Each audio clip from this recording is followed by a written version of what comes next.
কখনো খেয়াল করেছো কি না আমি জানি না, কিন্তু একটি চায়ের কাপের ভেজানো বিস্কুটটিও আমাদেরকে অনেক বড় একটা শিক্ষা দিয়ে যায়। আমাদেরকে বুঝিয়ে দিয়ে যায় যে কারো প্রতিবেশী ডুবলে নিজেকেও ভেঙে পড়তে হয়। যেন জীবনের বেশিরভাগ ক্ষেত্রে যে কোনো সময় চুপ থাকাটা বেশি প্রয়োজন। নিজের মূল্য বোঝাতে চুপ থাকাটা কেন বেশি প্রয়োজন? খুচরো পয়সার আওয়াজ সবসময় বেশি হয়, কিন্তু বেশি টাকার নোটে কোনো শব্দ নেই।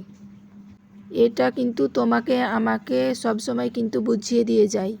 নিজের মূল্য বোঝাতে সবসময় চিল্লার কোনো প্রয়োজন নেই, সবসময় চুপ থাকতে হবে।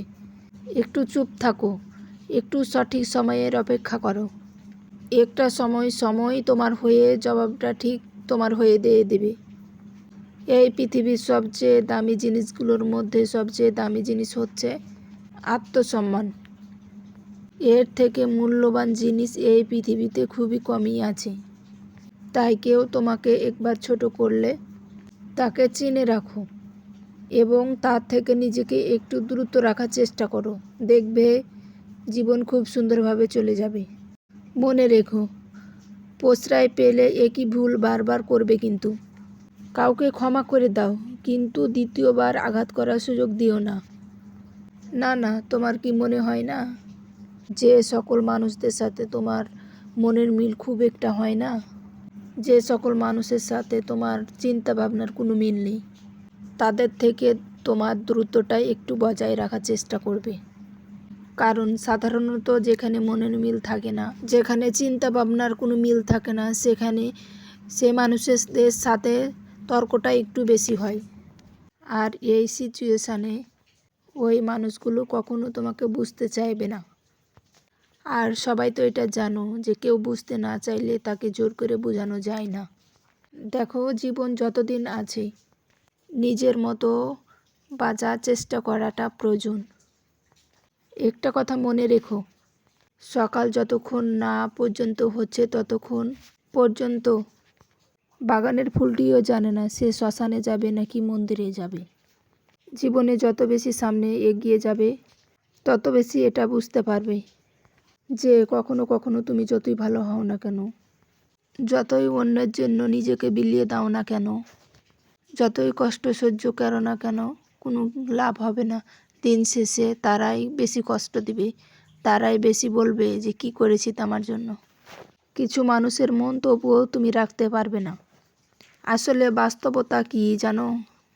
যে তুমি মানুষ, টাকা না। টাকা হলে সকলের কাছে প্রিয় হতে। তুমি টাকা হলে তোমাকে সবাই যত্ন করে রাখতো।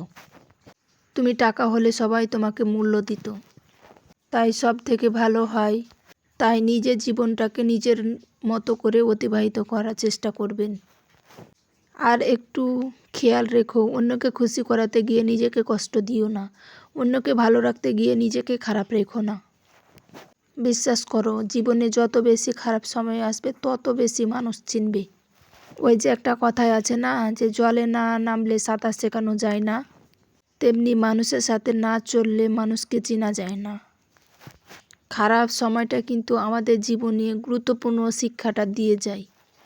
হয়তো আমরা কেউ বুঝতে পারি, হয়তো আমরা কেউ বুঝতে পারি না। জীবনটা তোমার, জীবনটাকে ভালো রাখার দায়িত্ব তোমাকেই নিতে হবে। ধৈর্য ধরতে হবে। যখন অভাব আসবে তখন যদি ওপরওয়ালাকে ভুলে যাও, ওপরওয়ালাকে না ডাকো, এটা কিন্তু ঠিক হবে না।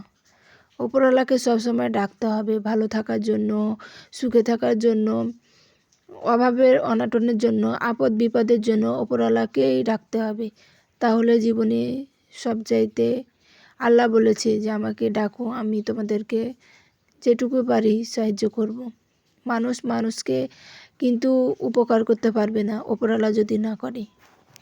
তো ভিডিওটি যদি ভালো লেগে থাকে সবাই অবশ্যই লাইক, কমেন্ট, শেয়ার করে দিবেন এবং আমার চ্যানেলে যদি কেউ নতুন হয়ে থাকেন অবশ্যই আমার পরিবারে সব আসবেন এবং সবাই আমাকে একটু সাপোর্ট করবেন। আসলে সাপোর্ট ছাড়া কেউ কারো সামনের দিকে এগোতে পারে না। সবার ভালোবাসা প্রয়োজন, সবাইকে সাপোর্ট করবেন, সবাই সবারই পাশে থাকবেন এবং আমার চ্যানেলে যদি নতুন কেউ আসেন অবশ্যই কমেন্ট করে যাবেন। আল্লাহ হাফিজ।